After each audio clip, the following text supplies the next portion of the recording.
The Dreadwastes, a grim and foreboding region, lie in the southern part of Town Long, cut off from the rest of Pandaria by the imposing Serpent Spine.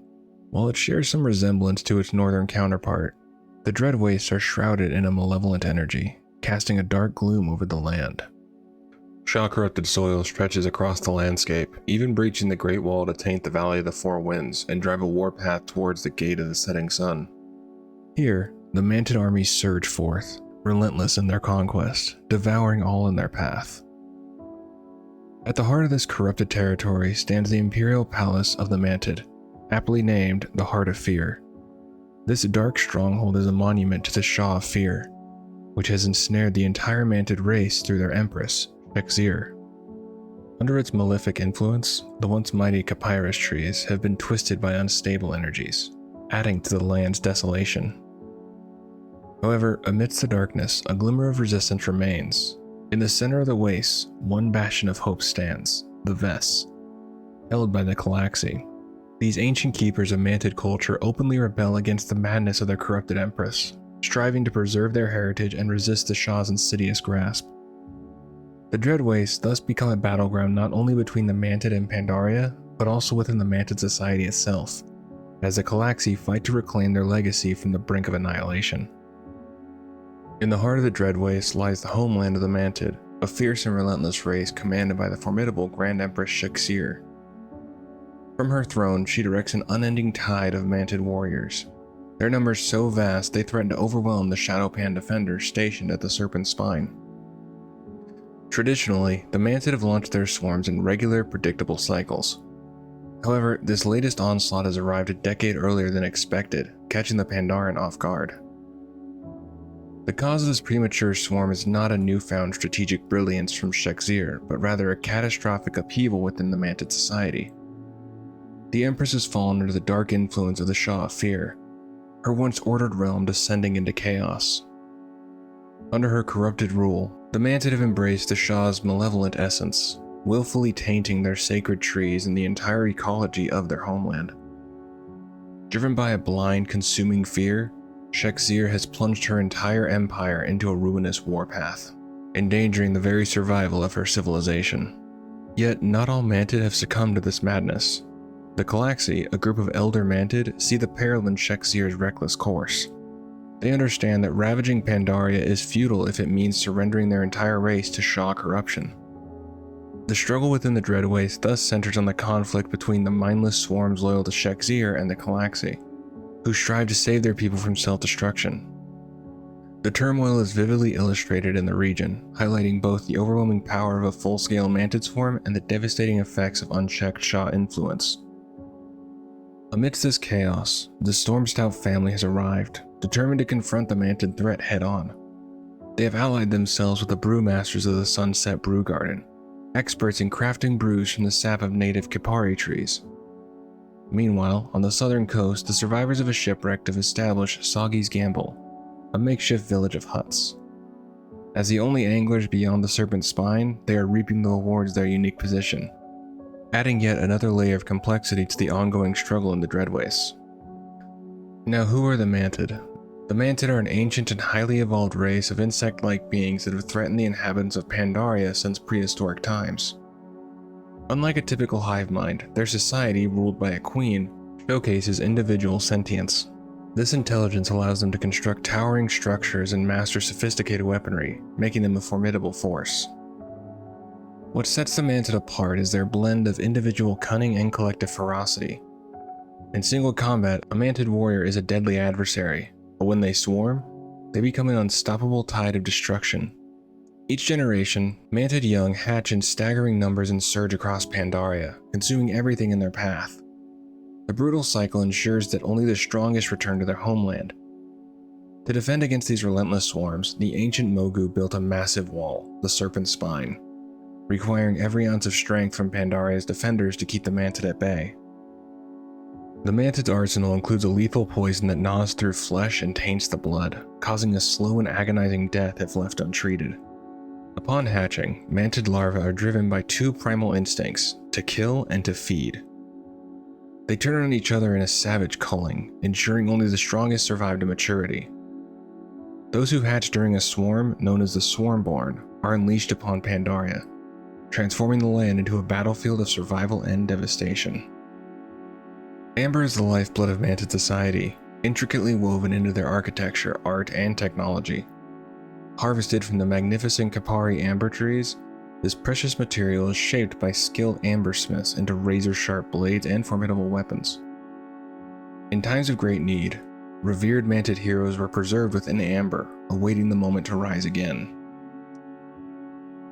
The Empress and her Calaxi Council vigilantly protect the Kapari trees of the town-long steppes, the sole source of this invaluable amber. According to legend, these majestic trees once flourished east of the wall, but the relentless Mogu cut them down in their perpetual war against the Mantid. The Mantid, however, have preserved the ancient custom of aging Kapari sap before using it, employing specialized devices that have remained unchanged through the ages. To the Mantid, the Kapari trees are sacred, revered as living shrines steeped in their culture. These trees form the very foundation of their society. Each Kapari tree is endowed with a unique name by the Mantid, and those who dwell within its roots, branches, and hidden nooks share this name, creating a profound bond between the Mantid and their wooded homes. Experiencing a Mantid assault on the Serpent's Spine is harrowing for both defenders and attackers. The clash is a brutal test of survival, where only the smartest, strongest, and most agile Mantid make it through, while countless Pandaran defenders fall in battle. The Mantid who survive these ordeals return to the great trees, often carrying trophies of their victories. They are hailed as heroes and reintegrated into Mantid society, their status elevated by the valor and achievements displayed. With each assault, the Mantid warriors grow stronger and more formidable. Travelers venturing beyond the wall are warned.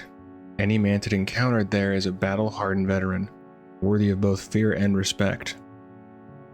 Mantid are born with an insatiable thirst for battle. Participation in a swarm is not merely a cultural rite of passage, but a critical phase in their physical development. Only those who survive and return from battle can evolve from swarmborn into fully aware and independent citizens. As part of their transition, most Mantid shed their wings, symbolizing their readiness to bear heavy armor and weapons. Viewing other races such as the Pandaran as lesser creatures, the Mantid take grim pleasure in slaughtering them by the thousands. However, they do not see these creatures as entirely purposeless. Their true aim is not the mere defeat of their enemies, but to use the challenges posed by these adversaries to cool the weak and sharpen the skills of the strong. In the Mantid's eyes, battle is an efficient mentor, and the cycle of the conflict serves not to bring death but to impart knowledge. While the Mantid occasionally use materials like wind wool and imperial silk, their preferred fabric is a unique material crafted from the wings of various insectoid creatures, including their own. This practice underscores their resilience and the integration of their environment into their way of life. The Mantid Empress is a formidable and terrifying presence in Pandaria. From her, the nearly endless legions of Mantid are born. She sings to her swarm, infusing their minds with purpose. Her desires become their own, and they obey her without hesitation. From afar, the Empress directs her swarm, communicating through an enigmatic form of sound, one that other races cannot hear. Their mysterious form of communication allows her to speak directly into their minds. However, it is possible to block her commands with enough disruption of this sound, providing a rare vulnerability in her otherwise unyielding control. Though Mantid Empresses boast impressive longevity, they are not immortal. A council of Mantid elders known as the Calaxi meticulously oversees the transition of power from one empress to the next. This transfer is shrouded in secrecy, involving a trial by combat where aging empresses are traditionally replaced by a carefully chosen successor. The successor then consumes the remains of the former empress, ensuring an unbroken line of power throughout Mantid history. Despite their limited numbers, the Calaxi play a crucial role in shaping and safeguarding Mantid culture. However, their ability to override the Empress's will remains uncertain. Young Mantid known as Swarmborn are highly dependent on the Empress's voice. Without her constant mental communication, they fall into a fugue state, wandering aimlessly and unable to act in self-defense or even recognize their Empress. Her voice is the anchor of their existence, driving their actions and ensuring their loyalty. As Imperial Vizier Zorlok says, "We are the extension of our Empress's will. Ours is but to serve in her divine name, never to question nor to contemplate, we simply act. We fight, toil, and serve so that her vision for us is made reality. Her happiness is our reward, her sorrow our failure. We will give our lives for the Empress without hesitation. She is the light, and without her, our lives will be lost to darkness. The chaff of the world tumbles across our doorstep, driven by fear. Her royal swarm will whisk them away. They are but the waves crashing upon the mountain of her divine will. They may rise again and again, but will accomplish nothing. We are unfazed. We will stand firm. The divine challenges us to face these intruders, and so it falls to us, her chosen voice. Imperial Vizier Zorlok serves as the voice of the Empress, his words alone stirring the Mantid warriors to lay down their lives without hesitation. His powerful eloquence and unwavering command embody the will of the Empress, inspiring unwavering loyalty and fearless devotion among the insectoid soldiers. The cycle of Mantid birthing and building centers around the Kushong, a colossal insect capable of threatening entire towns on its own. The Mantid revere this massive creature, and when its instincts drive it to rampage across the continent, consuming earth, trees, and lakes, they follow in its wake. They collect the amber-colored resin it secretes, using it to birth their young and construct their homes. The destruction of other races' homes by the Kushong is of little concern to the Mantid. Wherever the Kushong's shadow falls, they follow, transforming the land as they go. Many of the seemingly mundane pieces of Mantid furniture, despite their amber hue, are crafted from this creature's secretions.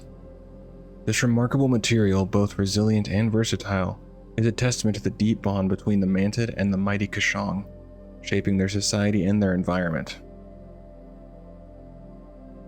Calaxy Ves, the central stronghold of the Calaxy in the heart of the Dread Waste, stands as a bastion of resistance. This base is strategically situated amid constant danger. The Calaxy Ves is fortified with a protective field that eradicates lesser Mantids still loyal to the Queen. This formidable defense mechanism is likely the only barrier preventing the Calaxy from being overwhelmed by the relentless swarm. The shield shows how fragile the balance of power is and highlights the Calaxy's determination to resist the Queen's corrupted forces. Corvus is a prominent Mantid settlement nestled within Kapari Core, a colossal Kapari tree located on the northern border of the Dread Wastes, adjacent to Townlong Steppes. This vital settlement supplies the Mantid swarm with the majority of its precious amber. Inside the northeastern entrance of Kapari Core lies the Heartroot. After N'Zoth was released from its ancient prison and the Mantid swore allegiance to it, Corvus and its precious amber became tainted with a dark infection. This corruption fueled the Mantid, granting them newfound power as they launched a ferocious assault on the Vale of Eternal Blossoms. The once pure amber of Corvus now pulsed with the malevolent influence of N'Zoth, transforming the Mantid into even more formidable adversaries. In the early days of the world, the first Kapari trees blossomed, their amber flowing freely and nurturing the Mantid. Known as Kyperite, this amber was regarded as the lifeblood of the earth. It healed their wounds and emboldened their spirits. Amber quickly became the cornerstone of Mantid society, integral to their architecture, art, and technology. The Empress and her council of Calaxy vigilantly protected the great trees of the Townlong Steppes, the sole source of this precious substance. According to legend, the Kapari once flourished east of the wall, but the relentless Mogu cut them all down in their endless war against the Mantid swarm. Recently, however, the Kapari trees have begun to die. Kapari Vor and Kapari Ik, now barely recognizable as trees, have already fallen victim to the Shah. Kapari Zar, indirectly corrupted by the Shah, is beyond saving. The few remaining amber-producing trees are either being over-harvested by the Mantid, or at risk of succumbing to the Shah's influence. In Rikatun village, the sprites, protected by a pact with the Mantid, maintain a mysterious connection to the Kapari reproductive cycle, offering a glimmer of hope for the future of these ancient trees. There are multiple named Kapari trees, including Vor, Krevis, and Zar. Kapari Vor, located in the northeastern Dread Wastes, has succumbed to the corrupting Shah energies along the Horrid March. This once majestic Kapari tree lies southeast of the tree housing the Amber Vault and the Sunset Brew Garden. Kapari Vor was once a sight to behold, brimming with amber and surrounded by prime hunting grounds. Now its former beauty is marred by the dark taint of the Shah. The first Calaxi Paragon, Corvin the Prime, was honored with the task of planting the seed that would grow into Kapari Zar before he volunteered to be placed into stasis. Now the tree is plagued by the Shah, with the Kolbite matriarch, a Shah-infested menace, making her den beneath its roots. This ancient tree's legacy is overshadowed by corruption, its grandeur fading under the relentless grip of darkness. The Lake of Stars, located just south of the southern fork of the Horrid March, this lake is a contested battleground between a Sarok tribe and a group of Crocolisks. The Sarok dominate the southern shores while the Crocolisks hold the northern waters. Soggy's Gamble is nestled on the southeastern coast of the Dread Wastes, was founded by the shipwrecked crew of the Misthopper, an angler's vessel captained by Soggy Sudao. This resilient town is bordered by the Chittering Coast to the northeast, the Lonesome Cove to the southeast, and Mezu's Overlook, a high bluff to the west. The anglers here primarily earn their livelihood by fishing for emperor crabs, but they also trade a variety of sea goods, including oils, plants, shark teeth, and rare minerals, which are transported back around the Serpent Spine. Sand the Sea Calmer operates an inn known as the Chum Bucket, providing a warm and welcoming refuge for travelers and locals alike. The Shah of Fear has insidiously corrupted the Grand Empress of the Mantid, leading to increasingly erratic and paranoid commands. This descent into madness has forced the Calaxi, the revered keepers of the Mantid culture, to take drastic measures. Recognizing their limited numbers, the Calaxi have reluctantly opened their ranks to outside assistance in their mission to overthrow the Empress and cleanse their race of the Shah's malevolent influence. Zorlok's proclamations echo through the vast halls of the Mantid Palace, his voice resonating with authority. As the voice of the Empress, his words alone are enough to inspire the Mantid warriors to sacrifice their lives without hesitation. His unwavering loyalty to the Empress drives him to defend her fiercely, oblivious to the corruption that has taken hold of her. Zorlok's devotion is absolute, and he will stop at nothing to protect his beloved matriarch. Tayak is renowned for his patient and keen intellect. In combat, he excels at identifying his opponent's weakness and biding his time until the perfect moment to strike. His unparalleled skill with a blade makes him a formidable warrior, and he takes great pride in passing on his martial experience to the next generation of Mantid fighters. Windlord Meljarak, the commanding force behind the Mantid's formidable aerial legions, is as arrogant as he is cunning. Despite his arrogant demeanor, he is fiercely protective of his soldiers and relishes joining them in battle. Meljarak holds an unwavering belief in the superiority of the Mantid, convinced that no other race can best them in combat. Amber Shaper Unsock is driven by an intense desire to please his Empress. The young and brilliant alchemist has crafted numerous innovative concoctions. However, his close proximity to the Mantid Queen has left him vulnerable to the corrupting influence of the Shah's dark energies. Plagued by an overwhelming fear of failure, Unsock is now consumed with creating ever deadlier weapons, his genius twisted by the shadow that haunts his mind. The ancient Calaxi Order has reached a sorrowful decision. The tainted Grand Empress Shexir must be deposed. Traditionally, Mantid rulers are replaced in their old age by a carefully chosen successor. However, Shexir's designated heir is still too young and weak to challenge her, forcing the Calaxi to consider a drastic alternative. They must kill the current Empress. If they do not act swiftly, all of Pandaria may fall before the relentless onslaught of the Mantid swarms driven by Shexir's corrupted commands. Upon her death, her soul ventured into the Shadowlands, where it was subsequently harvested for its essence by the Death Knights of the Ebon Blade. And that's going to do it for this one. For this one, there really wasn't a whole lot in the lore of each area, and I tried to find more stuff, but each one was basically, it's north of this, south of this, and I didn't really think that anyone needed to know every south and east of a location. So these were the ones with the most actual lore talking points. Either way, hopefully you enjoyed, and I'll see you in the next one. Thanks for tuning in. Take care of yourself.